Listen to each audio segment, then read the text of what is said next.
Chicago didn't just trade Angel Reese, they practically threw her out the door. And what they got back wasn't a franchise player, wasn't a proven star, wasn't even immediate help. It was future picks, late ones, the kind teams treat like scratch-off tickets. And that's where the story stops making sense. Because you don't dump a two-time All-Star like that unless something went seriously wrong behind the scenes. Because here's what they're not saying out loud. Angel Reese wasn't just losing games, she was losing the locker room. And when the Chicago Sky leak started circulating quietly through insiders, it pointed to something far more explosive than bad shooting percentages or empty rebounds. It pointed to tension, resentment, and a rivalry that wasn't just on the court. It was personal. While Caitlin Clark was rewriting history, dragging Indiana back to relevance, and making every player around her better, Reese was fighting a completely different battle, one that had nothing to do with opponents, and everything to do with control, ego, and a team slowly falling apart from the inside. And then came the moment that changed everything. A comment, a reaction, a decision that front offices don't recover from. Because this wasn't just a trade. This was a message. And if what Chicago leaked is actually true, Angel Reese's downfall didn't start with her stats. It started with something much deeper and much more dangerous. Angel Reese didn't walk into the WNBA quietly. She arrived like a storm that refused to settle. From the moment she stepped out of LSU with a national championship and a personality that demanded attention, the league wasn't just gaining a player. It was inheriting a headline machine. Cameras followed her before she even touched a WNBA court. Brands lined up. Social media crowned her. And Chicago believed they had just secured the future face of their franchise. But from day one, there was a split reality forming around her. On one side, you had the image, confident, unapologetic, fearless, the kind of energy that sells jerseys and dominates headlines. On the other side, inside locker rooms and behind closed doors, there were whispers, quiet at first, almost dismissible, questions about attitude, about chemistry, about whether the spotlight she carried was starting to burn everything around her. Her rookie season looked promising if you didn't look too closely. Double-doubles stacked up. Rebounding numbers exploded. The media pushed the narrative hard. Generational talent, dominant presence, future MVP. But inside the organization, the conversations were different. Coaches weren't celebrating, they were adjusting. Teammates weren't elevating, they were adapting. Because something felt off. The wins weren't coming. And not just were rebuilding losses. These were heavy, demoralizing losses. The kind where body language tells the truth long before the scoreboard does. Chicago finished with a losing record.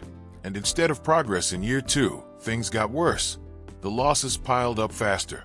The energy dropped lower. And the disconnect inside that locker room, it stopped being a rumor. It became visible. Players stopped celebrating the same way. Interviews started sounding careful, filtered, like everyone was choosing words instead of speaking freely. And in the middle of it all was Reese, still putting up numbers, still commanding attention. But somehow, the team around her looked more fractured every single game. Then came the comparisons. Because while Chicago was spiraling, Caitlin Clark was rising. And not quietly. Clark walked into Indiana and instantly flipped the entire atmosphere. Teammates improved. The offense flowed. Wins started coming. Records started falling. And suddenly, the narrative shifted from two rising stars to something far more dangerous. A direct comparison. Who actually makes a team better? And that question hit harder than anything else. Because now Reese wasn't just being judged on her stats, she was being measured against impact, against leadership, against results.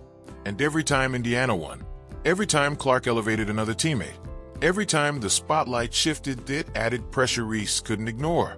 You could see it in her reactions. On the court, in interviews, on social media. The confidence was still there, but now it felt defensive. Like she wasn't just proving herself, she was fighting a narrative she didn't create, but couldn't escape. Inside Chicago, that pressure didn't stay external. It seeped into everything. Coaching decisions became more tense.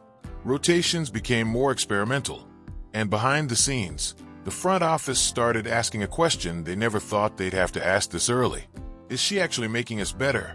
Or are we forcing this to work? And once that question enters a building, it doesn't leave quietly. It grows, it divides, and eventually it forces a decision. Because what started as hype was slowly turning into doubt, and what started as a franchise cornerstone was beginning to look like a risk Chicago couldn't control. But none of that, none of those whispers, losses, or comparisons were enough to justify what happened next. Because the real breaking point? It didn't come from stats. It came from something she said, something that hit the locker room harder than any loss ever could. The moment didn't look explosive at first.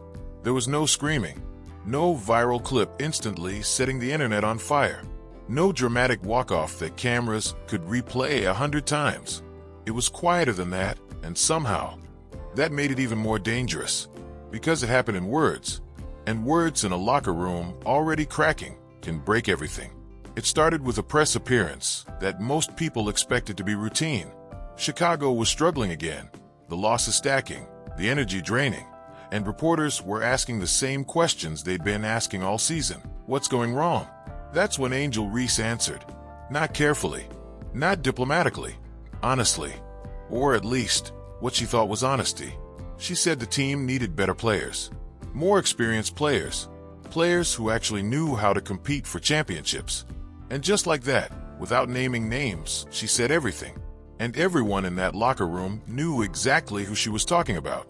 Because sitting out at that very moment, recovering, watching, was Courtney Vandersloot, a veteran, a champion, a respected leader across the entire league, a player who had nothing left to prove, and everything to lose from comments like that.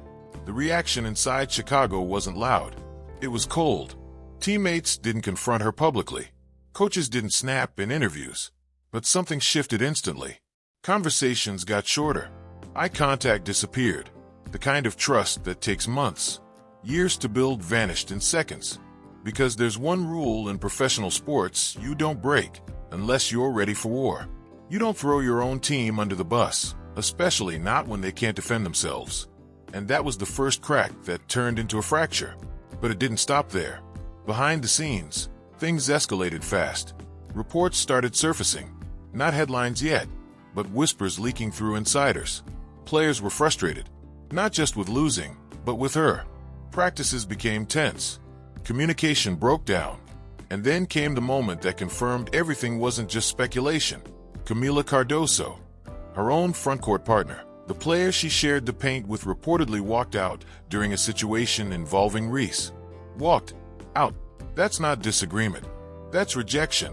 That's a teammate deciding that whatever is happening isn't worth staying in the same space for. And once that happens, there's no pretending anymore. No, we'll fix this internally. No, it's just competitive tension. That's a locker room dividing in real time. The front office saw it, and they didn't just see conflict, they saw a future problem they couldn't contain. Because at that point, this wasn't about basketball anymore. It was about control, about leadership, about who the team was actually going to be built around. And that's where the first shocking twist hit. It wasn't Angel Reese. Despite the spotlight, despite the numbers, despite the marketing push and national attention, Chicago had quietly started shifting their belief towards someone else. Camila Cardoso. You could feel it in how the organization talked, in how they adjusted their system, in the subtle decisions that don't make headlines, but change everything. Reese wasn't being positioned as the future anymore. She was being evaluated as a problem. And the rivalry with Caitlin Clark? That made everything worse.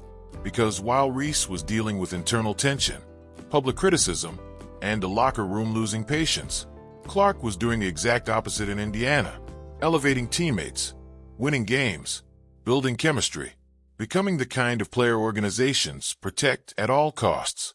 And that comparison didn't stay on ESPN. It lived inside Chicago's front office. Because now the question wasn't just, is Reese good? It became, why doesn't she make people around her better? And once that question takes hold, everything changes. Then came the breaking decision, the one fans didn't see coming. But internally, it had already been building. Chicago started documenting everything, every incident, every complaint, every moment of tension, not to fix it, but to prepare for what was coming next. Because teams don't move like that unless they're planning something big. something final. And when that kind of documentation starts piling up, it means one thing. They're not trying to build around you anymore. They're building a case to move on. And what happened next wasn't just a decision. It was an escalation that turned this situation from internal drama into a full-blown organizational fallout. By the time the front office started documenting everything, the situation was already past saving. This wasn't about fixing chemistry anymore. This was containment. And inside Chicago, the tone had completely changed. Practices weren't competitive. They were uncomfortable. Coaches weren't correcting. They were managing. Teammates weren't communicating. They were avoiding. What used to be a team trying to figure things out had quietly turned into a group of players just trying to get through it. And right in the center of it all was Angel Reese, still putting up numbers, still grabbing rebounds, still showing flashes of dominance. But now every stat came with tension attached. Every possession felt heavier. Every mistake looked louder, because the locker room had already started pulling away from her. Then came the incident that pushed everything over the edge. It didn't explode publicly right away, but internally, it hit like a shockwave. A suspension, not for performance, not for injury, but for conduct detrimental to the team. That phrase, as quiet and official as it sounds, carries weight inside professional sports. It means something happened that crossed a line the organization could no longer ignore. And when Chicago made that decision, they weren't just disciplining a player. They were sending a message to her, to the team, and to the entire league. But here's where things took a darker turn, because instead of de-escalating, everything around Reese intensified. Reports started leaking faster. Not clean statements, not controlled PR, leaks. The kind that don't come from one source. The kind that feel like multiple people inside an organization are no longer interested in protecting you. Stories about locker room tension. Stories about teammates feeling disrespected. Stories about coaches losing patience. And then the narrative shifted from struggling star to something far more damaging, a distraction. And once a player gets labeled that inside a professional franchise, the clock starts ticking. But the second major twist? It didn't come from Chicago. It came from outside. Because while all of this was unfolding, while Reese was dealing with internal fallout, suspension headlines, and a fractured locker room, the league was watching something else happen in real time. Caitlin Clark wasn't just succeeding. She was separating. Every game, every performance, every highlight, it widened the gap. Not just in stats, but in perception. Clark was becoming the standard, the example, the player everyone pointed to when they talked about impact, leadership, and transformation. And that comparison started turning toxic, not just for fans, for Reese. Because now, every mistake she made was amplified. Every loss was contrasted. Every headline came with Clark's shadow attached to it. She's not Caitlin Clark. That sentence didn't start as a media narrative. It became a front office realization.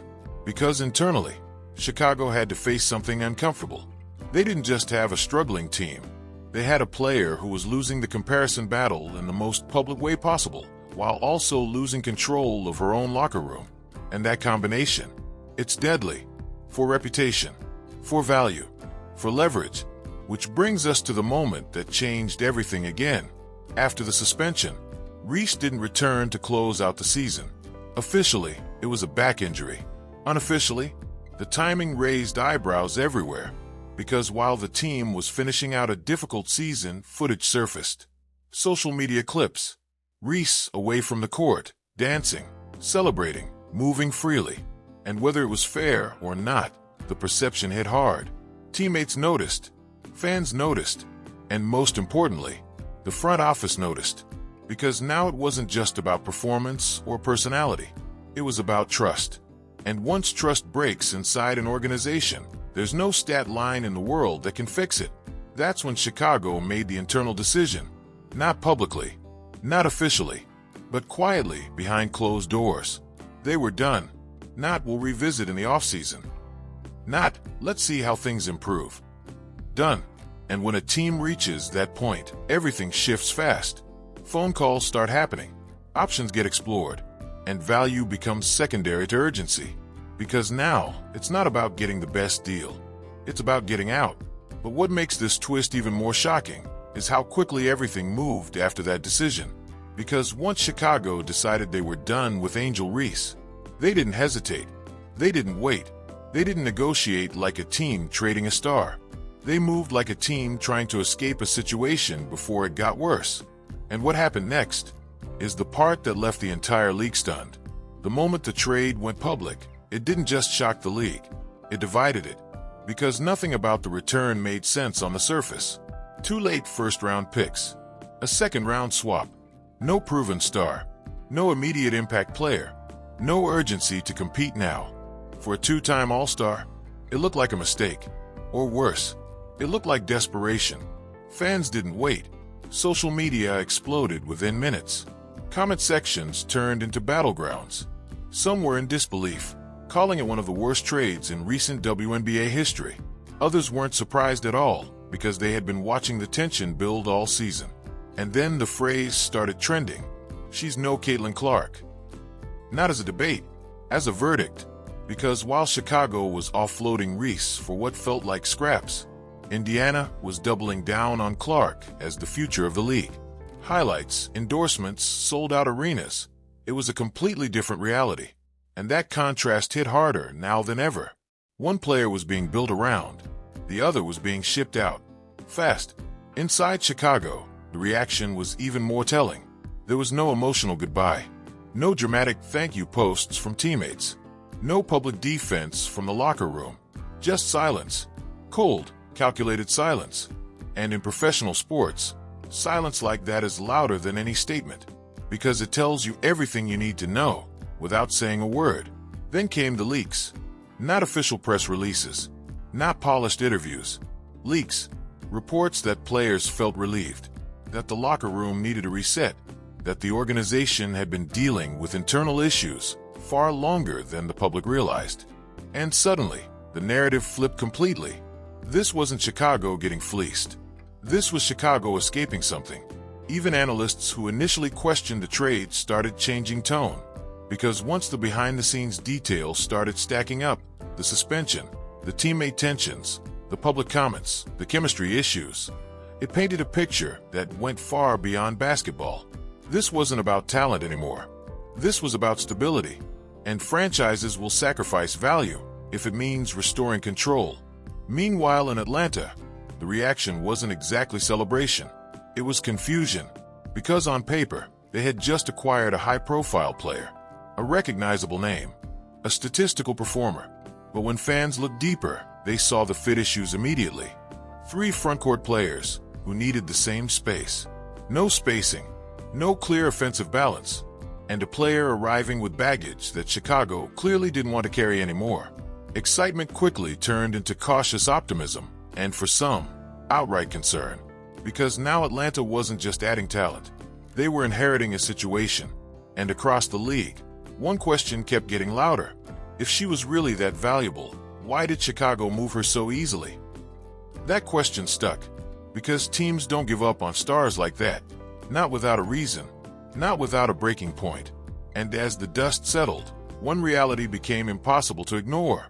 Angel Reese didn't just lose her place in Chicago. She lost control of her narrative. Because now, everywhere she went the story followed.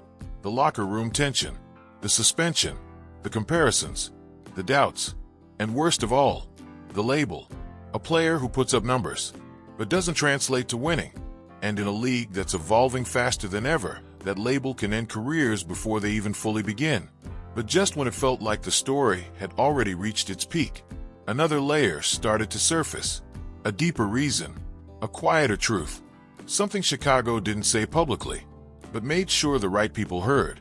Because this trade, it wasn't just about what happened. It was about what they believed was coming next. And just when it looked like the story was over, that Chicago had made their decision, closed the chapter, and moved on, that's when the real reasons started circulating. Not in press conferences, not in official statements, but through the kind of whispers that don't come from nowhere, the kind that feel intentional. Because behind all the stats, the losses, the locker room tension, and the suspension, there was one factor Chicago never publicly addressed. But internally, it changed everything. Angel Reese wasn't just dealing with pressure. She was fighting a narrative she couldn't control anymore. And according to multiple insiders, that narrative started affecting decisions inside the organization itself. Because every time Reese stepped on the court, it wasn't just about basketball. It became about attention, about headlines, about moments that pulled focus away from the team and placed it directly on her. And that might sound normal for a star player, until it starts dividing the locker room.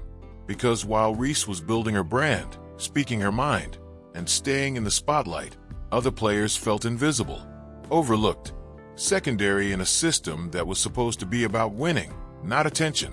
And that's where the final twist hits. Chicago didn't just believe she was hurting chemistry.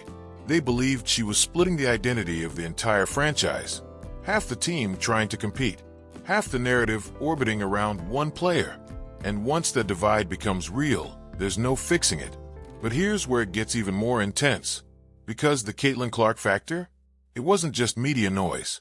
It was influencing perception at the highest level. Clark was becoming the face of a new era, team-first, system-driven, results-focused. And whether fair or not, Reese was being positioned as the opposite.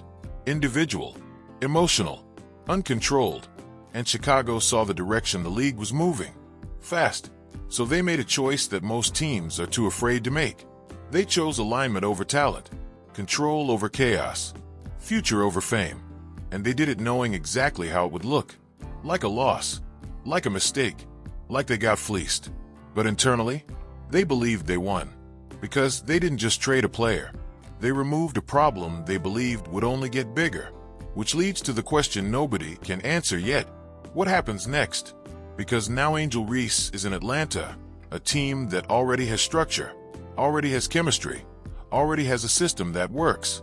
And history isn't exactly kind to situations like this.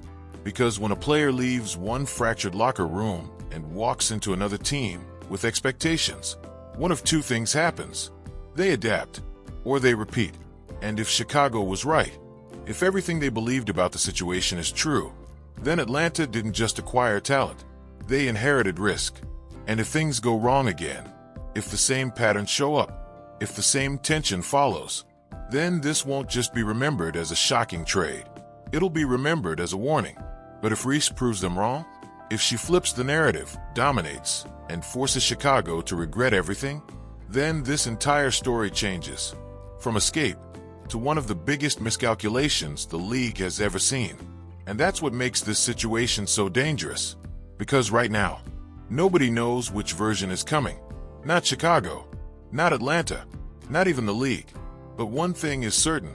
The next chapter of Angel Reese's career isn't just about basketball anymore. It's about proving whether Chicago made a bold move or a massive mistake. So now everything comes down to one question. Did Chicago just expose the truth about Angel Reese? Or did they just make the biggest mistake of the decade? Because if what leaked is real, if the locker room tension, the internal frustration, and the front office concerns were actually this serious, then this trade wasn't shocking. It was inevitable.